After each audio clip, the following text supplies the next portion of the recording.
저는 군산시 인피면 어라리 서항부락에서 태어났어요. 오녀 일남 딸부잣집에서 넷째로 태어났고요. 저희 아버님은 농촌진흥청에 다니는 공무원이셨고, 어머니는 지혜롭게 아버지께서 주신 정보를 가지고 딸들을 모두 서울에 전학을 보내서 대학을 다니게 했어요.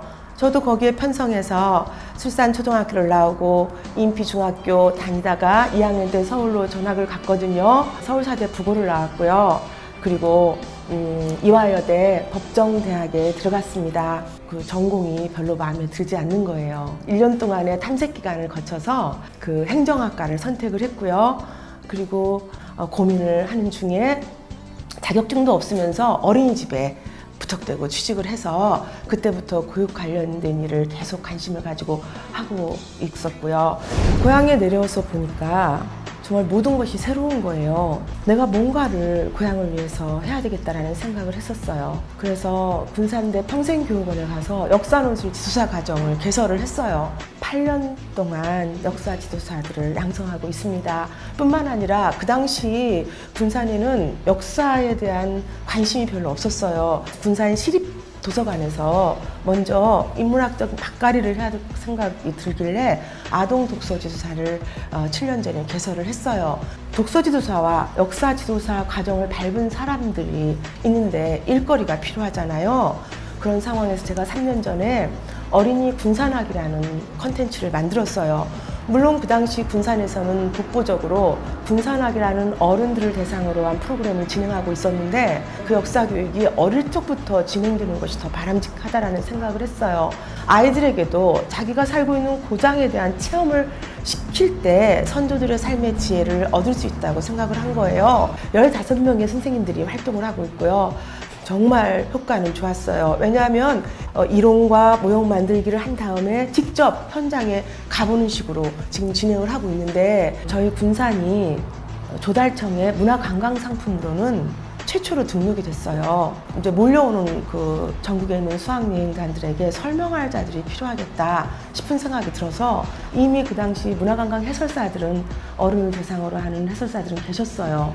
그런데 저희가 아이들을 대상으로 한 지도사들을 양성한다고 하니 잠깐 고민을 하다가 이제 그 제안을 받아들였고 5월 달에 그 시장님 목표하에 그 발대식을 가졌습니다.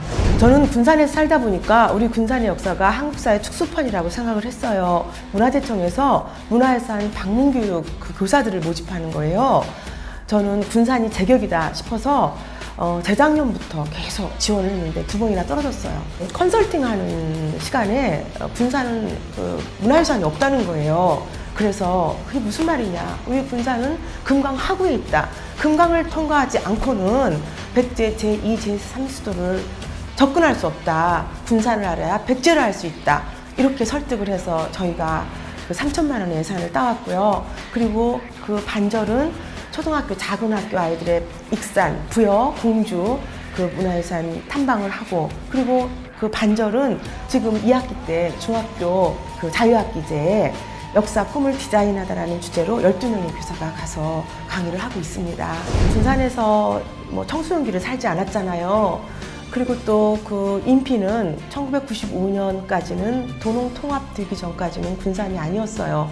그래서 여기 계신 분들이 저를 군산 사람으로 생각을 하지 않는 거예요. 그래서 그 텃세라든가 이런 것 때문에 좀 힘이 들었고요. 이미 문화관광 해설사가 너무나도 훌륭히 이 군산의 역사를 알리고 있는데 학생 부분을 들어와서 하는 부분에 대해서 많은 갈등이 있었는데 지금은 서로 정말 사이좋게 지내고 있고요. 뿐만 아니라 그 주부들이 지금은 건강한 시민으로서 정말 자기 자녀를 대하는 마음으로 이렇게 하고 있지만 또 욕심이 생기면 어떤 밤 봉사하는 그런 자세가 사라지잖아요. 그래서 늘 깨어있게 하고 고장을 사랑하는 마음을 갖게 하는 그런 부분에서 제가 먼저 낮아지지 않으면, 또 솔선수범하지 않으면 그 마음이 모아지지 않는 부분에서 조금 힘들기도 하지만 보람도 있는 부분이죠. 처음에 지도사들을 양성을 할 때 사무실도 없죠. 어떤 기관에 개설도 안 했죠. 저희 방에서 한 서너 명을 데리고 같이 했어요. 초기 멤버들이 지금까지 물론 떨어져 나간 분도 계시지만 이어져 오고 있는데, 한 명과 관계가 온전할 때 모든 사람들과 관계가 바람직하게 나아간다고 보고 있어요. 근데 그 당시에 고등학교 졸업한 선생님이셨어요. 근데 그 선생님을 제가 학교 방과후에 이렇게 추천을 했던 기억이 있어요.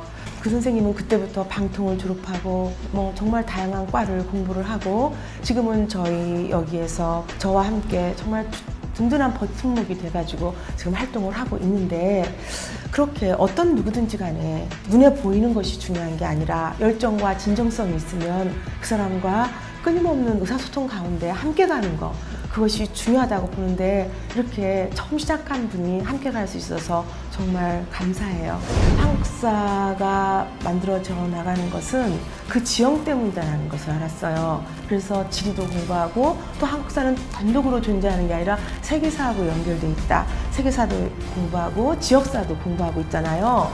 그러면서 역사에 대해서 관심 있는 사람들을 많이 가까이 하다 보니까 함석헌 선생님의 뜻으로 부르는 한국 역사, 그것이 저한테 너무나 감동이 돼서 저는 그걸 필사를 하고 있어요.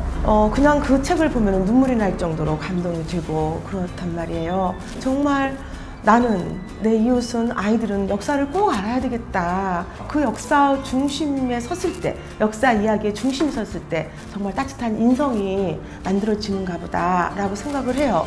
어린이 군산학이 전국에서 최초로 시도가 됐고 성공하고 나니까 창의역사교실이라고 하는데, 거기 있는 지도자들이 벤치마킹을 하려고 하는 거예요. 사고력과 향토사 그리고 콘텐츠라는 주제로 강의를 했는데, 이제 거기에 있는 그 교사들이 눈물을 흘리더라고요. 이렇게 지역이 그 역사로, 인문학으로 열정이 타올랐으면 좋겠고요. 그리고 또 우리 군산은 콘텐츠거리가 무궁무진해요.